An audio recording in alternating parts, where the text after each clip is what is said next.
Hey guys, what's up? Okay, so this is my YouTube channel, guys. I've been doing contributions and I've been a contributor for other news channels, and I want to make sure I get my channel popping.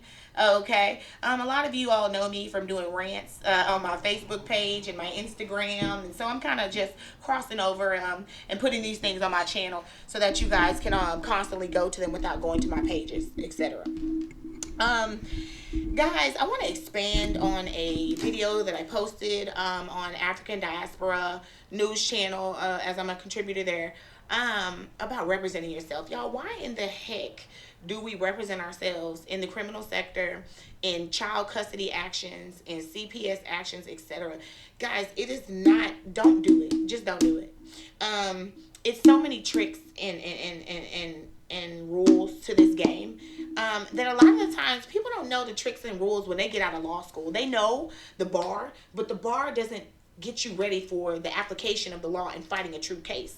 When you go to law school, you learn things by the book. When you take that bar exam, it questions you, and it questions you on learning things by the book. Okay, and so if you know things by the book, it doesn't necessarily mean that you know how to apply those things, right? And put them in motion. So even attorneys fresh out of law school, when you get your feet wet, you get hit upside your head with all types of tricks from other attorneys that are more learned than you. And just you get caught in snares and traps with respect to the rules and how they're applied or carried out. Another problem is case law continuously changes. So it changes the law. The law may be one thing, and then it begins to be another. It's a breathing, living animal. And because of that, it's hard for the average person to be able to keep up with what they need to keep up with and know what they need to know to prosecute their case or to defend themselves. And I've seen lots of people fall flat on their face in criminal court or otherwise trying to represent themselves. And I have seen a lot of people with meritorious cases. I mean, cases that should win. And they don't win them because they did not go get an attorney, or they don't win them because uh, basically because they didn't get an attorney to either prosecute that case or to defend them in that case. And you can see that they have a winning case. But guys, things go based on evidence and what you can get. And I always tell my clients, it's not about what happened, it's about what you can prove. And that's it.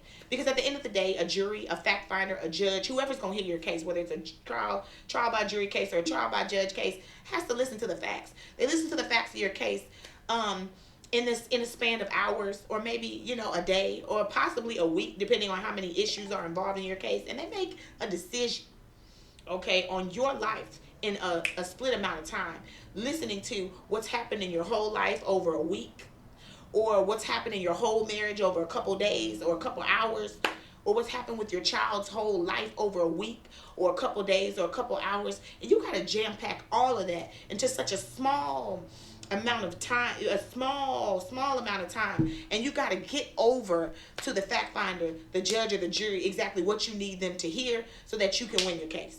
And the issue is you have problems trying to get stuff into court so that they can hear it. And so that's why I always say it's not about what happened, it's about what can be proven.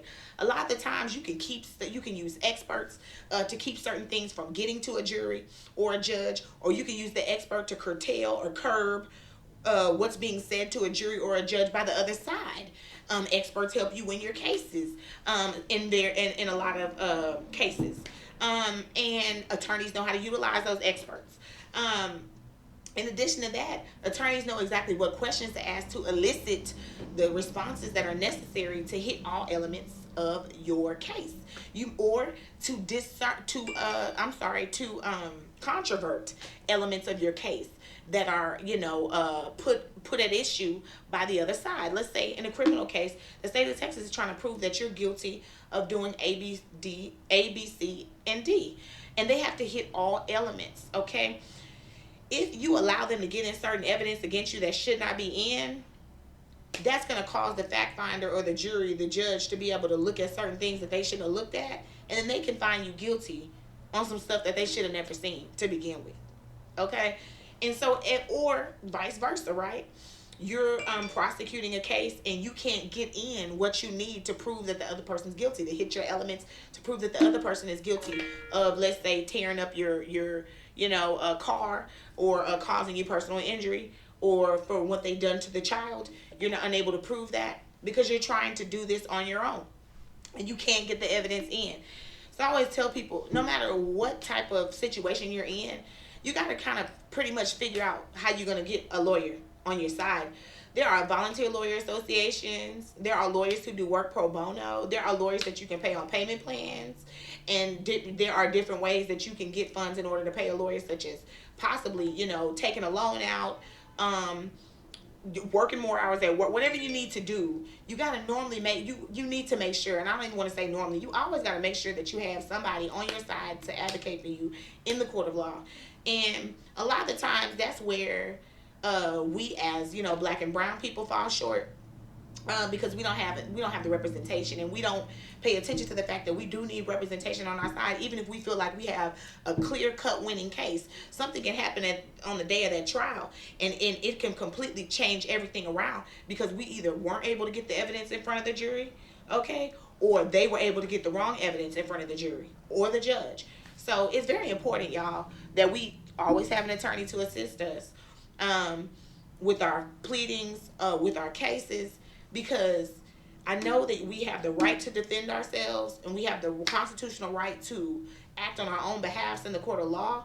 But guys, I seriously would not suggest it.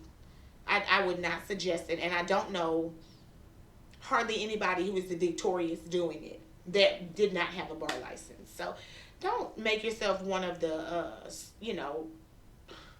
I hate to say statistics, but basically that's what happens, because on average, it's an epic fail when you try to represent yourself. So I just wanted to come to you guys, and kind of let you guys know a little bit of the errors, and the bad things that can happen with you representing yourself. Because I see people in court all the time, and they're like, I represented myself on that case, and it's like, sir, you got sentenced to 25 years TDC, or you got sentenced to, you took a deal you never should have taken, because technically you were innocent, and there was information that, there was information out there that you could have gotten that you didn't know about, because you didn't have an attorney assisting you, etc. And a lot of the times in the criminal court, I can understand why people don't want to represent themselves. Ask that the court appoint an attorney to assist you. You can do that. In criminal cases, you can get an attorney to sit next to you, and you be the lead, and they just be your co-counsel. And I mean, at best, if you're one of those people that want to represent yourself, and you believe that an attorney that's court appointed is not going to have your best interest out, then go ahead and tell the court you want to represent yourself with an attorney to assist you.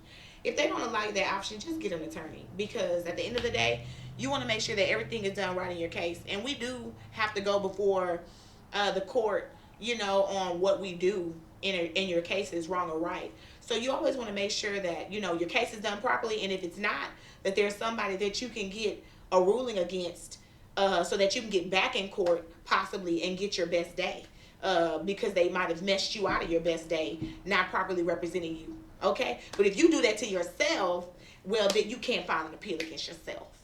Okay? So y'all have a fantastic day. Welcome to my YouTube channel. All right. Bye. Oh, make sure you post your comments, post questions. I like comments, I like questions. I take them all, good or bad. I'm not going to be blocking people from channels or saying anything rude to people in the comments. I want to hear what you guys have to say, and I want to respect your opinion as I want you to respect mine, okay? So y'all have a fantastic day. Bye.